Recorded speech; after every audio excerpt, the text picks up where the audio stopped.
They say that every trial tells a story, but some trials tell more than one. Rudy Giuliani's civil defamation trial in Washington, D.C., is a public spectacle because of the notoriety of its defendant, a once respected man who has descended into grotesque caricature. He has been happy to perform, executing barrel rolls as he pilots his plane into the ground. Attorneys for the plaintiffs, election workers Shay Moss and Ruby Freeman, made their final arguments to the jury on Thursday morning, asking for at least $48 million in compensation for the harm to their reputations from lies Giuliani spread about them in order to assist his client, Donald Trump, in his efforts to contest the result of the vote in 2020. But the trial is not just about Giuliani, or his guilt, which was predetermined by earlier court rulings, with only the size of the damages left to be determined. Much of the testimony this week has instead traced the anatomy of a very modern smear perpetrated by Giuliani and the Trump legal team, who set out to destroy a pair of everyday women. Only fittingly, this version of the story begins with a broken toilet. More precisely, it all started with a leaky urinal in the State Farm Arena in Atlanta, the big venue where the Hawks play. At around 6 a.m. on Election Day 2020, water started to drip from the ceiling of a room there that was being temporarily used to tabulate absentee ballots. It was coming from the men's room upstairs. According to a press release that went out later that morning, the room was briefly evacuated while repairs were made and the area was cleaned. No ballots were damaged, the release said, nor was any equipment affected. Workers quickly returned to the task of tabulating votes in Fulton County, which ended up going overwhelmingly for Joe Biden, helping him to win Georgia by a margin of about 12,000 votes. Moss, a employee, was overseeing the tabulation of absentee ballots in the room. Now 39, she had been working for the elections department since graduating from college, starting part-time in the mail room before being hired to a full-time position that involved processing absentee ballots. She testified on Tuesday that she loved her job because it involved helping disabled people and the elderly, who greatly appreciated her service. This was Atlanta, after all, where a lot of older Black folks didn't take their right to vote for granted. In 2020, Moss was given an interim supervisor position, which paid her the same salary as her old job, around $35,000 a year, but came with a lot more responsibility. The raging pandemic had led to a surge in absentee voting. I was excited to be in charge, Moss testified. She was expecting that if all went well with the absentee count in 2020, the department might make her supervisor title permanent. Everyone had forgotten all about the plumbing leak by the time polls closed. The arena was crowded with government workers, reporters, and election observers from both parties. In case all those eyes weren't enough, Moss's room was under constant surveillance by security cameras. Across America, citizens were nervously watching the returns, which at first showed Trump with large leads that would shrink over the next few hours and days as the Democratic-leaning absentees were counted. The day after the election, with 95% of the vote in, Trump still led Biden by 37,000 votes in Georgia. For the employees processing the absentee ballots at State Farm Arena, though, election night wasn't dramatic. It was a repetitive clerical routine. One group cut open envelopes and handed them to the extractors, who put the ballots in trays for a third group, the scanners. As was typical, the county had hired temporary workers to help out during the rush of election season. One of the temps was Moss's mother, Ruby Freeman. She was a native of rural southern Georgia, a Christian, she would later tell the jury, who had attended segregated schools until 6th grade. Freeman had grown up with casual racism, like most Southerners of her generation, and dealt with it by keeping her distance. If they have the audacity to call you the N-word, she said she learned as a child, just don't associate with them.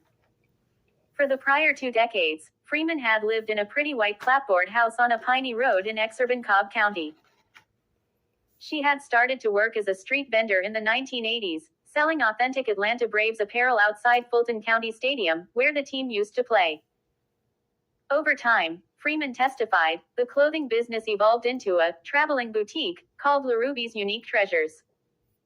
I am Lady Ruby, Freeman said as she introduced herself to the jury on Wednesday. She wore a bright red turtleneck, a black and white patterned blazer, and a pair of dangly earrings. Her hair was dyed blonde. Lady Ruby was special. It meant classy, unique.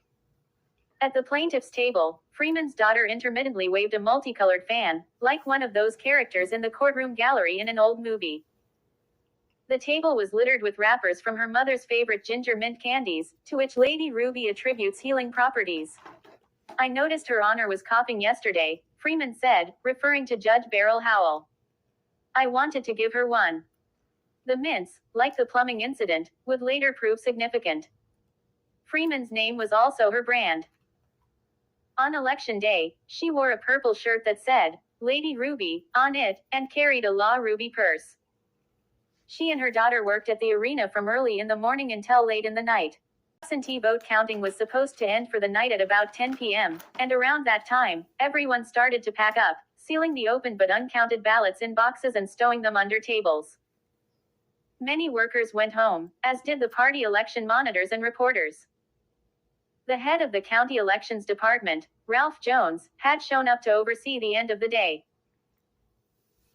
Frank Braun, an investigator with the Georgia Secretary of State's office, later reviewed surveillance tapes from the arena and testified that there was a discernible moment, at 10:58 p.m., when you could see the mood in the room change.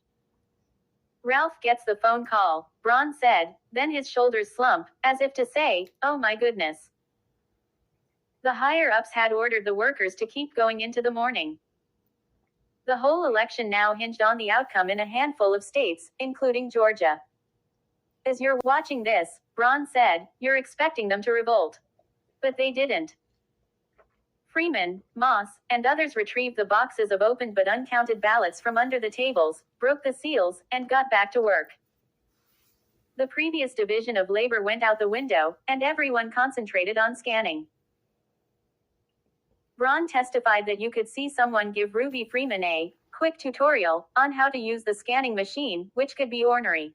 If you watch the video, Braun said, it appears to me that she gets frustrated. If a ballot was crumpled or food stained, or the glass on the scanner got smudged, the machine would jam. Whenever that happened, Freeman would have to run the whole batch of ballots through again. Only after she got it right was she allowed to hit the button marked, accept, which counted the votes.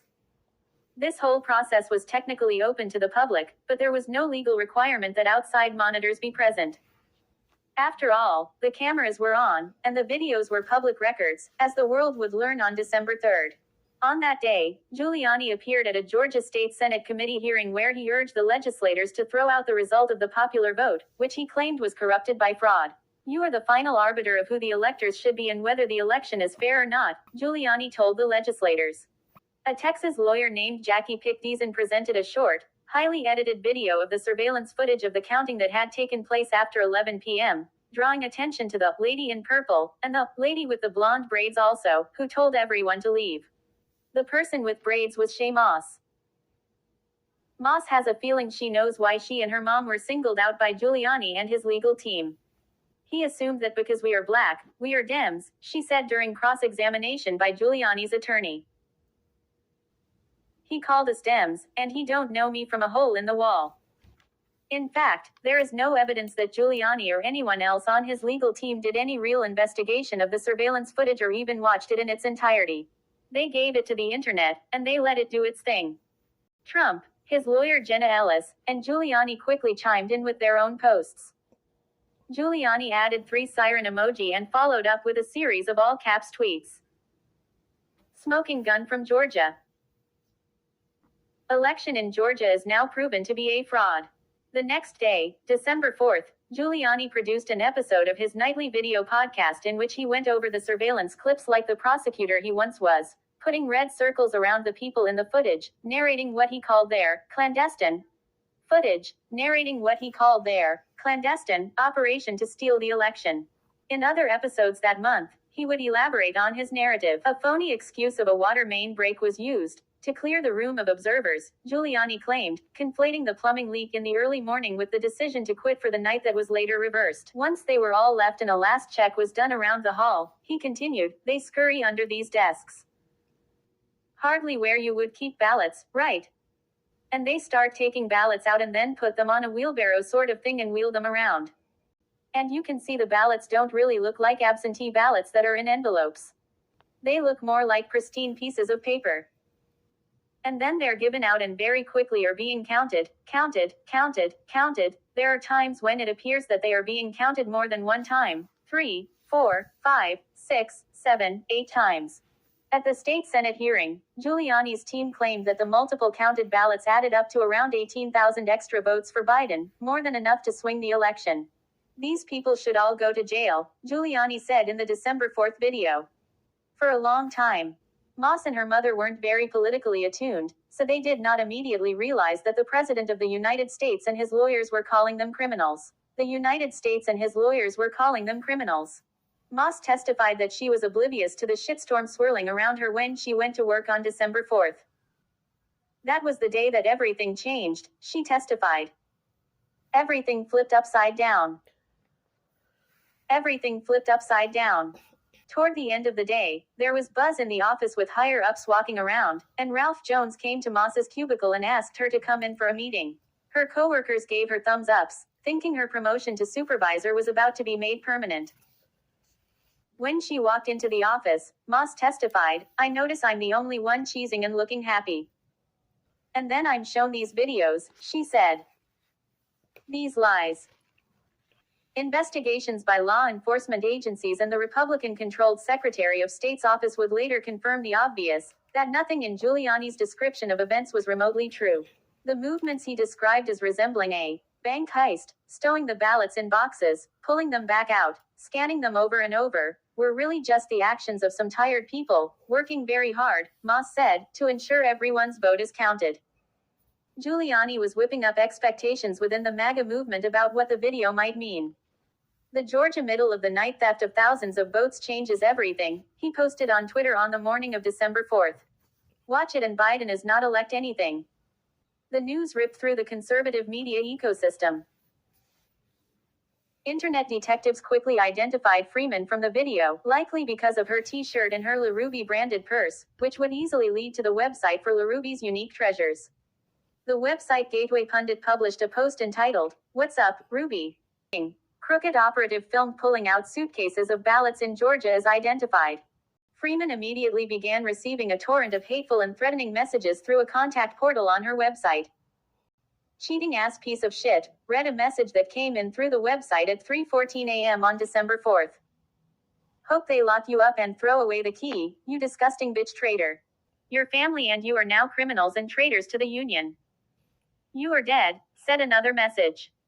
"BLM wanted the cops to go away. Good. They are in the way of my ropes and your tree." Another email, from the address kkk@protonmail.com, read, "We are coming for you and your family. Ms. Ruby, the safest place for you right now is in prison. Or you will swing from trees." The messages kept coming in for days, hundreds of them, Freeman testified. Her page on LinkedIn received so many messages that the network ended up identifying her account as suspicious and shutting it down. People doxed her and found her phone number, and the text started. "We know where you sleep. I'm coming for you. Trash will be taken to the street in bags." Then came the phone calls and, when she stopped answering, the voicemails. "Hey Ruby, we're going to burn your store down," one message threatened. Another consisted entirely of a racial slur, repeated over and over in a high, sing-song voice. The same doxers figured out her address, and strangers started to show up. "They're banging on the door," she said in a December 5th call to 911, which was replayed in the courtroom. Letters also arrived, including one that came in a red envelope with a "Happy Holidays" postmark, looking like a Christmas card. It was inscribed to La Ruby, and scrawled with racist bile. "It was horrible," Freeman said in court, wiping her eyes with a tissue. She said there now were a lot of racist people out there who really don't like me, and it all started with this one person.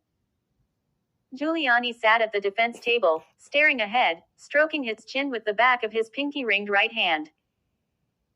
Later that afternoon, after Freeman's testimony, he sought to distance himself from the threats, saying there was no way to determine what had inspired them. "My name isn't there, it doesn't refer to me, I don't even know who those people are," Giuliani said outside the courthouse. But the evidence showed how Giuliani, acting as the director of Trump's Stop the Steal effort had eagerly fanned the flames. One of the plaintiffs' court filings quoted from a text exchange between Giuliani and Boris Epstein, another Trump advisor, from December 7. Epstein relayed an urgent POTUS request. Examples of election fraud that were super easy to explain. The security camera in Atlanta alone captures theft of a minimum of 30,000 votes, Giuliani texted, inflating the previous estimate. Remember, it will live in history as the theft of a state if it is not corrected by the state legislature. Giuliani wondered publicly why Freeman and Moss hadn't been arrested by the FBI. They're still walking around Georgia, why? He asked at a Georgia State Senate hearing on December 10. At that hearing, he boasted that the surveillance video had gone viral all over the country. He further elaborated on his prosecutorial narration of the video, suggesting that it showed Freeman and Moss passing around USB drives, like they were vials of heroin or cocaine, and implying they were trying to tamper with voting machines. In fact, the object on the video was not a USB drive. It was one of Lady Ruby's ginger mints. Amid all this madness, Moss was continuing to report to work at her county job. There was another election coming up in Georgia in January, the runoffs for two closely contested U.S. Senate seats. But she felt like a pariah around the office. MAGA protesters were jamming the county commissioners' meetings, demanding her firing. Her coworkers did not believe the wild allegations, but they didn't want to get anywhere near the controversy. Instead of being promoted, Moss was shunted aside, given lesser duties. She was under the impression she would never touch a ballot again. Worse than that, Moss felt like she was failing as a mother. She was a single mom, and her son was then a freshman in high school. Like a lot of kids in 2020, he was attending all of his classes online, which meant he was home alone while she was working 7 to 7 at the elections office. Moss couldn't afford internet at home on her salary, so she had given her son her old cell phone, so he could use it as a hotspot. After she had first learned about the surveillance video, she was an emotional wreck, and she confided what had happened to her son. He told her he now understood why so many people had been calling on her old cell phone. Without thinking it through, she asked him for the phone and they listened to its voicemail messages together, a decision she would later regret. The constant calls were not just traumatizing, they also messed up the hotspot's connectivity, causing Moss's son to constantly get electronically booted from class. He had previously been a decent student, but when finals came, he flunked everything. I feel like it's my fault, Moss testified. If she had just stayed in the mail room, maybe none of it would have happened. Around Christmas, the volume of hateful messages quieted a little, and Freeman and Moss thought that maybe things would return to normal. Trump had lost all of his election fraud lawsuits, and sooner or later he had to concede the inevitable. Or did he? In late December, the former New York City Police Commissioner, convicted felon, and Trump pardon recipient Bernie Kerik emailed a memo to White House Chief of Staff Mark Meadows, a strategic communication plan from the Giuliani Presidential Legal Defense Team. Kerik said it was vital to pull the trigger on the plan, which he said would culminate on January 6 and would cost between $5 million and $8 million. The memo outlined potential avenues of attack in each contested state. The first bullet point under Georgia read, video of Rudy and Shay sick at midnight. It went on to describe what the team was now calling Suitcase Gate, relating that Freeman was now under arrest and providing evidence against Stacey Abrams and others on advanced coordinated effort to commit voter election fraud. In brackets, the document then added, need confirmation of arrest and evidence. There was no such evidence, because Freeman had never been arrested in her life. This didn't stop Giuliani from endlessly repeating that Freeman was a criminal. Live from Fulton County, let's watch the Democrats steal the election, he said in the Christmas Day episode of his podcast. They wait, they wait, they wait. They check, they check, they check, like they're gonna do a heist. And all of a sudden, the crooks sprang into action. He reenacted the absentee counting process. One ballot, he said, and then he mimed feeding a paper into a machine several times, adding little sound effects. You know what that does. That takes Biden and multiplies it by 5. The president himself soon joined the attack, bringing up Freeman and her lovely daughter, repeatedly in his infamous January 2 phone call with Georgia Secretary of State Brad Raffensperger. She's a vote scammer, a professional vote scammer and hustler, Ruby Freeman, Trump said. That was the tape that's been shown all over the world, he mentioned a trending catchphrase. She's known all over the internet, Brad. She's known all over. I'm telling you, where's Ruby? Ruby was about to go into hiding. The last straw came on January 4th, with the appearance on her doorstep of a woman named Trevian Cuddy, a former public relations representative for R. Kelly and Kanye West. She had allegedly been recruited to approach her by Harrison Floyd, the head of a political group called Black Voices for Trump. Freeman wouldn't come to her door, but Cuddy told a neighbor that she had been called in from Chicago to offer Freeman assistance. According to Freeman's testimony before the January 6th commission, Cuddy also went to the house of her mother, Shay's grandmother, and suggested that Freeman might be put under citizen's arrest. Freeman allegedly agreed to meet Cuddy at a police station, just so she could figure out what the woman was talking about. According to press reports based on a police video of their interaction, Cuddy told Freeman that she was trouble, implying that she should fear the Democrats might kill her, saying, "You are a loose end for a party that needs to tidy up." Cuddy put Floyd on speakerphone and suggested he had authoritative powers to get you protection. There was reportedly some discussion of immunity if Freeman admitted to fraud. Freeman later told Reuters that the conversation ended when she jumped up and shouted, "The devil is a liar." After her encounter with Cuddy, Freeman left her house and went to stay with a friend on the recommendation of the FBI. The next day, January 6th, Trump brought Freeman up again in his speech on the ellipse before his supporters marched off to storm the U.S. Capitol. Down in Georgia, a smaller mob carrying flags and bullhorns massed outside Freeman's empty home. "I just felt like, really, this is the former president talking about me," said Freeman in her testimony. She refused to refer to Trump by name, generally calling him 45. "How mean. How evil. You don't care that I'm a real person, you're just executing your plan." Many of the people involved in that plan now face the prospect of prison. Trump has been indicted in federal court in Washington on charges related to January 6th and his efforts to overturn the election. "I spotted a man who looked very much like Floyd leaving the courthouse on Thursday, and sure enough, it was reported he was at the trial." The testimony this week included a video deposition of Jenna Ellis, another Trump lawyer indicted in Georgia, who took the Fifth Amendment more than 400 times. She has pleaded guilty since the deposition was taken and is reportedly cooperating with prosecutors. Even so, it is far from clear that Trump himself will ever be made to pay a price. Hopes that his federal trial in Washington might begin before the election dimmed this week with the news that the Supreme Court intends to review the legal theory underlying the criminal charge brought against him and many other January 6 defendants, threatening a delay, at the least. Trump's current team of defense lawyers is also trying to put off the Georgia trial, which is technically slated for August, though few anticipate it will be held before the 2024 election. All bets are off, of course, if Trump wins. In the absence of a criminal conviction, at least for now, attorneys for Moss and Freeman have argued that a large civil defamation award against Giuliani might serve as an alternative form of justice. In addition to the $48 million in compensatory damages, their lead lawyer in the courtroom, Michael Gottlieb, has asked the jury for unspecified additional amounts for incalculable, emotional distress and punitive damages to act as a deterrent to any other powerful figure who is thinking about assassinating the name and character of ordinary people. Some of the most powerful moments in the courtroom this week came when Freeman and Moss testified about the lasting harms they have experienced as a result of being held up for extended public vilification.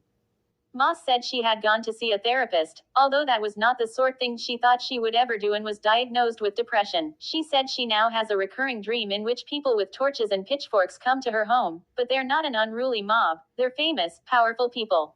"In my dream, they could do that because of who they are," she testified. "I'm a nobody." Moss said her fear of being recognized from the internet had led her to immediately change her hair, getting rid of her blonde braids.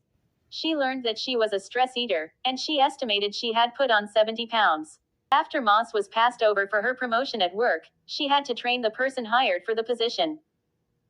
She decided to leave the elections department and applied for a new job, working in the corporate headquarters of Chick-fil-A. The interview took place in a closed restaurant, which was filled with other people seeking employment. Her interviewer turned around his computer. "Last question. Is this you?" The interviewer asked. Moss testified. On the screen, there was an article he had found by Googling her, calling her an election fraudster. Is this true? Freeman became most emotional when she talked about her home. She testified that after she moved out on January 5th, she mostly stayed in Airbnbs. She pleaded for help from a church, but the pastor never responded. Her friends were only welcoming to a point. People were afraid to be associated with me, Freeman said. She and Moss also stayed apart, figuring it was safer. She found out that some crazy person was found with a death list that included her name. When she did eventually return home, she was always looking at her new security cameras. She and her daughter were both paranoid about being recognized. Moss tried to avoid leaving the house alone or going anywhere at night. Freeman kept wearing a mask long after she stopped worrying about COVID. Eventually, Moss quit her job. She still hasn't found another. Freeman put her home on the market and borrowed against her equity to buy a new place. She said she doesn't know the neighbors where she lives now, and she no longer goes by Lady Ruby. I can't introduce myself no more, Freeman said. I miss my old neighborhood, because I was me. She was sobbing, and 2 of the 8 jurors were dabbing their eyes with tissues. My life is just messed up. Really messed up, all because somebody just put me on blast, tweeting my name out, Freeman said. I'm kinda lost, y'all, but I do know that I have purpose. When it came time for Giuliani's attorney, Joseph Sibley, to cross-examine Freeman, he stood up, introduced himself, said he was happy to finally meet her. Then he announced, no questions. Giuliani had been assuring reporters he planned to testify in his own defense, saying outside the courtroom on Monday that once he spoke, it would be definitively clear that what I said was true. After Freeman left the stand on Wednesday, his commitment sounded like it was starting to waver. The truth will come out, he said in a brief press conference outside the courthouse. I didn't say when. So it didn't come as much of a surprise on Thursday morning when Sibley indicated to the judge that the defense would not be calling Giuliani or any witnesses at all. Giuliani was in his customary spot in the courtroom, sitting at the defense table, jabbing at his iPad. From where I was sitting, it seemed like he spent a good part of the trial reading the online edition of the New York Post. But as the jury filed into the courtroom, at the end of a morning break, Giuliani stood up and walked out of the courtroom, seemingly to visit the bathroom. He's a 79-year-old man who was once treated for prostate cancer, but even so, the timing didn't seem coincidental. He was not present when Sibley stood up and said, Your Honor, the defense rests. Let the record reflect that when it came time to defend himself, Rudy Giuliani was likely visiting the John. As you leave the page, kindly hit the like bell and subscribe to the channel if you haven't done so as yet. Thank you.